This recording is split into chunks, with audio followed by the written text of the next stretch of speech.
Malamig ang klima, kaya maraming turista. Masarap na pagkain, magagandang tanawin. Ito ang Baguio, mga ka-travels. Mountain towns of universities and resorts, called the City of Pines, and particularly known as the summer capital of the Philippines. Sa video ito, mga ka-travels, ibibigay ko ang top 5 most visited Instagrammable tourist spot dito sa Baguio. And let's see what Baguio has to offer. Igorot Stone Kingdom. Top 5 natin, mga ka-travels. Kita mo si Lucky, ang pinakamalaking aso sa balat ng lupa. Wow! Woo! Ayan, nakita nyo naman kanina yung mga igorot, no? Nagpapapicture sila. Pwede mong rentahan yun, no? 60 pesos lang. Yung mga costume na yun.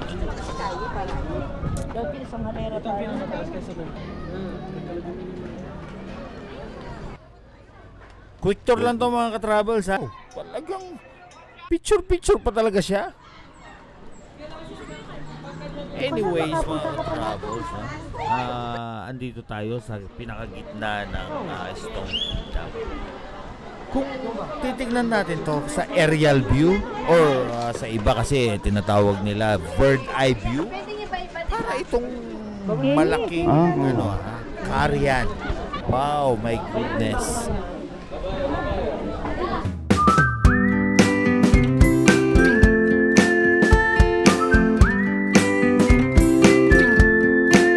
Kung ang peg mo, mga ka-travels, no, pang Korean o Chinese or Japanese character ang gusto mo na pang Instagram, well, this is perfect for you. Okay? Since nasa Baguio tayo, tapos puro puno ng kawayan, bamboo glass, no? Ayan, kung laging nagagalit ang asawa mo, may pandepensa ka dyan, self-defense. Okay? Higit sa lahat, ito Arabic coffee. Kailangan natin yan dahil maginaw dito. So kung gusto mo talagang manamnam yung pagka-Arabic nito, wag mo na lagyan ng asukal. Wag mo na rin lagyan ng cream. Kainin mong buo yung Arabic coffee. Anyway, kidding aside, makikita nyo rito yung mga puno talagang walang mga tinik. So napakaganda. So marami rito mga bata, magsing-irog, nagpipicturan dyan. Okay, so tara, usog tayo. Hanggang sa taas, pasyal tayo. Okay, cardio trail. Itong dinadaanan natin to, paakyat na to, mga ka-travels, no? Sa wakas, natatanaw ko ng pinakatuktok nito. Yan, malapit na, mga ka-travels. Ito na ang tuktok ng Bamboo Sanctuary. May makikita tayo dyan, yung puso, kitang-kita. So talagang para sa mga magsing-irog to, no? And napakaganda ng view rito, mga ka-travels, no? Napakalamig. Yan. So this is Baguio, mga ka-travels, no? So tara. Baba na tayo. I'm going down. Papakita ko yung bukana. Tapos dadaling ko kayo hanggang sa dulo, no? So puno ang makikita mo rito at saka yung parang pond na may ilaw yan sa gabi. Sayang at hindi tayo inabutan ng gabi rito, no, mga ka-travels, kasi naghahabol kami ng oras. So Victor, again, ipapasyal ko kayo hanggang sa dulo. O ayan, kung gusto mo mag-picture dyan, pang Instagram. Okay, bali dito, ito na yung pinakagitna, no?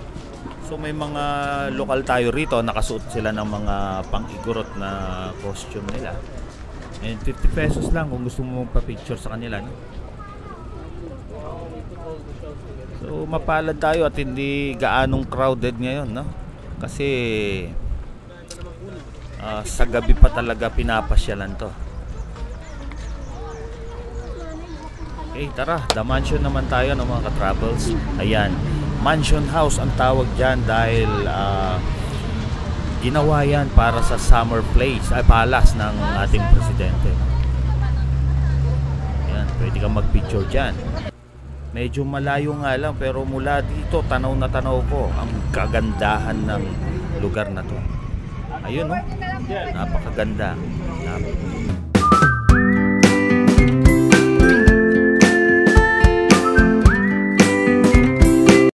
Ganda talaga ang loob nito. So tara, pasok tayo. 10 piso nga lang pala ang entrance dito ng mga ka-travels.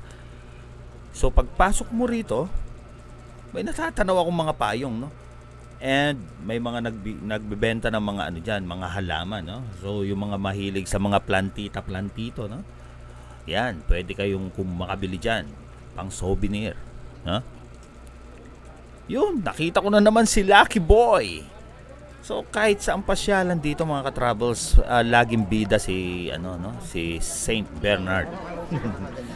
Saint Bernard ang tawag nila sa mga malalaking aso niyan. Saka iisa yung kulay nila. Anyways, ayan, mga igorota na naman yung nakikita ko rito mga ka-travels, no? Yan, pababa tayo.